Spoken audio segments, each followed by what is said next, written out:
સને 1994ની સાલમાં ઉમરા પોસ્ટે વિસ્તારમાં એક 302 મુજબનો ગુનો દાખલ થયેલો હતો।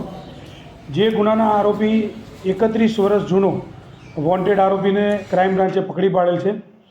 બનાવની વિગત એવી છે કે આરોપીનું નામ રામદયાલ પાંડે, જે તે વખતે એની ઉંમર 30 વર્ષ હતી, હાલ ઉંમર 65 વર્ષના હોય।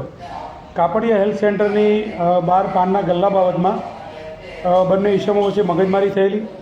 આરોપીઓએ ભેગા થઈ અને હાલના ફરિયાદીના ભાઈ રામુભાઈની તીક્ષ્ણ હથિયારો દ્વારા જાનથી મારી નાખેલ છે અને એ હત્યાનો આરોપી અત્યારે ક્રાઇમ બ્રાન્ચે પકડેલ છે, જે 31 વર્ષથી આ નાસ્તો ફરતો હતો। આ આરોપી અગાઉ જ્યારે 1994માં ગુનો કરી અને પોતાના વતનમાં ભાગી ગયો, ત્યાં પણ એને એક મર્ડર, એક મારામારી અને એક આર્મ્સ એક્ટના ગુનામાં એ પકડાયેલ છે અને આરોપી રીઢો ગુનેગાર છે। એ મુજબની વિગત ઉમરા પોસ્ટેમાં આરોપીને પકડી અને સુપ્રત કરવામાં આવેલ છે।